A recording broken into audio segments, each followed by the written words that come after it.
Ooh, there we go. He reminds me of a younger me. I say that all the time. He's just a real hard-working individual.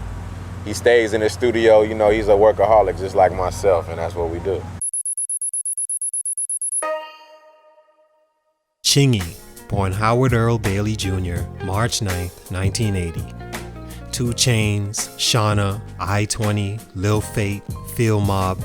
What do these artists and acts have in common? A few things. Same label, same superstar label head, fellow artist and movie star.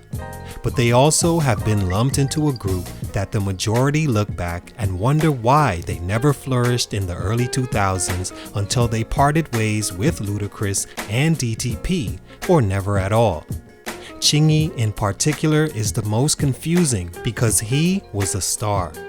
He had every ingredient to become even more in the era of jerseys, durags, and headbands. He was young, cool in a sense when you picture what a chart-topping, nursery-rhyming radio rapper would have looked like in 2003, you'd most certainly draw a picture of Chingy. He even had a few timely coincidences work in his favor that helped accelerate his success. Things like being from the exact neighborhood as rapper Nelly when Nelly was the hottest name in the game at the time, and even got the unique opportunity to be Nelly's opening act on tour, to where he'd be seen by his eventual group heads disturbing the peace. What took these elements to the next level? He had good music.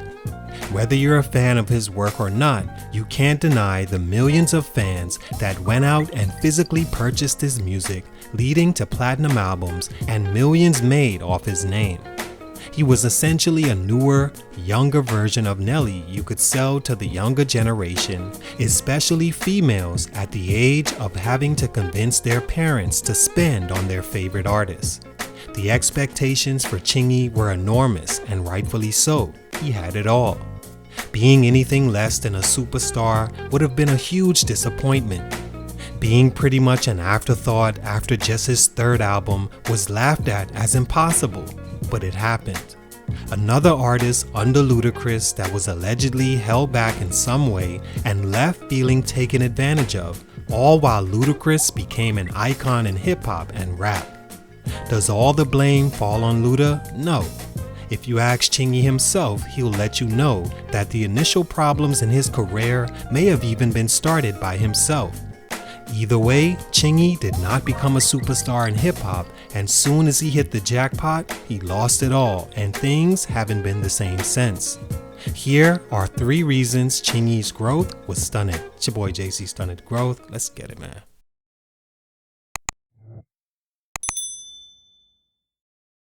Chingy is a pop rap artist that had the perfect pitch for radio, along with the melodies that could one day lead his generation in success if cultivated correctly.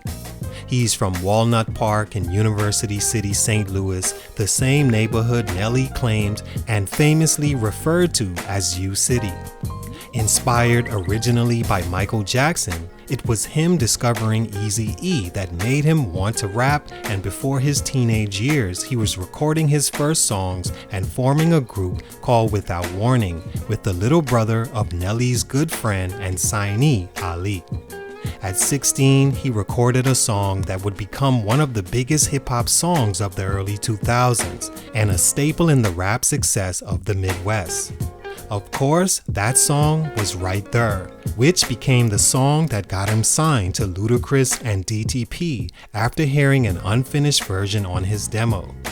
Luda was becoming a superstar around 2003, but still at the point of only 2 albums out and not yet exempt from having his own feature, so was still very much in competition with everyone, especially a guy signed to him with the potential to be even more of a superstar and faster. Was Luda jealous of Chingy? Stunt number 1, upsetting the petty gods.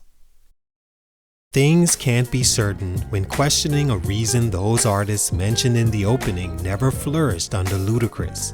But one thing can be pinpointed: Ludacris and whoever he had running his DTP label must be extremely petty. Should you cross them in any way, all bets are off. I don't want to talk anymore. You know what I'm saying? For months and months, you continue to say, I want to talk. You got to be a man of your word. We have no respect for this individual, basically. Especially if you have what it takes to possibly outshine the word-of-mouth rapper himself.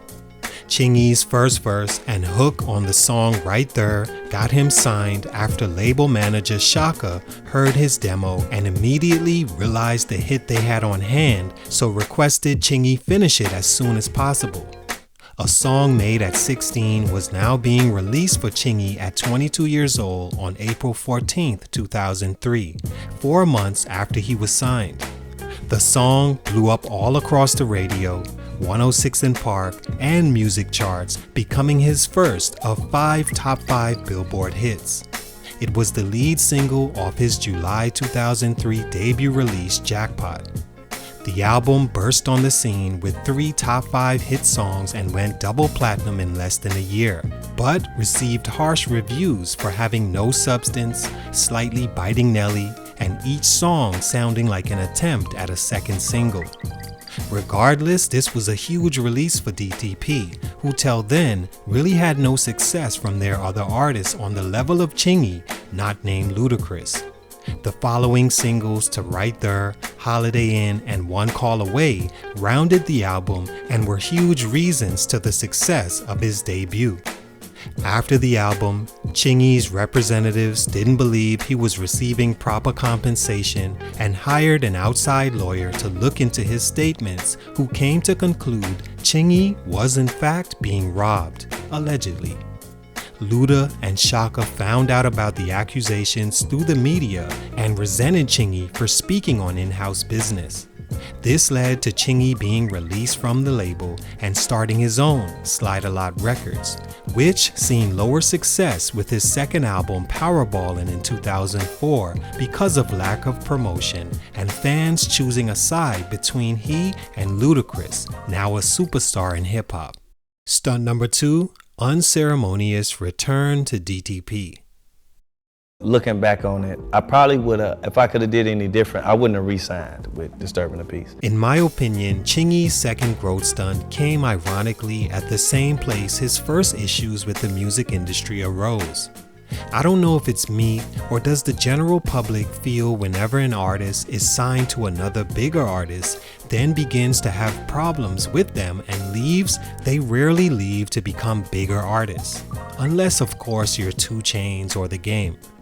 With fans having to choose sides between Chingy and superstar musician and movie star Ludacris, it was a no-brainer who'd win that battle, as Luda is an all-time great hip-hop artist, on-screen star, and still going platinum at the time. I think fans turned on Chingy when he left on such a negative note, and when he returned it made him look weak in a way after everything that was said about him by Ludacris and Shaka. For an artist that strived off his cool image and promoting making insane amounts of money, to have left because you felt robbed of money only to return to the accused makes you look anything but cool. Therefore, his career had no choice but to be behind its peak. Add to that, Chingy once again felt Ludacris and Disturbing the Peace didn't do enough to promote his 4th studio album, and first after returning Hate It or Love It, so soon after again asked to be released, stating he fell out of love with music. Luda allowed him to leave and Chingy was all but done in the game when he had the potential to be just as big as guys like Nelly and Ludacris. Stunt number 3, transgender love affair. I basically told him that, I was transgender. So you're saying that you had sex with Chingy? Yes. Around the same time Chingy was on the ropes taking a barrage of punches from the industry, the knockout haymaker came when rumors of him dating an unknown at the time transgender person hit the blogs. Sydney Starr was the person's name, and in 2007 she claimed her and Chingy had an intimate relationship with each other. A picture surfaced of the two together in embrace, to which Chingy swore was just a fan asking for a picture, and he obliged. This young buck and Bobby Valentino Chingy, as fans at the time weren't so open to the trans community like it is today. They were shocked. Chingy began to be clowned online and shunned for the rumors. He even claims he lost a record deal because of it. Side note, imagine that coming out today and Chingy owning it, the first Lil Nas X? Anyway, that rumor knocked Chingy completely out the game for enough time for his fans to turn on his music and he to go down a self-searching road of religious beliefs and knowledge of self. Sydney Starr would come out years later and admit she lied on Chingy, giving his name a clean bill of health, but not the reversal of time that rumor took from the supposed to be Midwest savior. But by that time, the sabotaging was already in place. I lost a record deal because that was so huge on the internet. All in all, it's so weird what became of Chingy.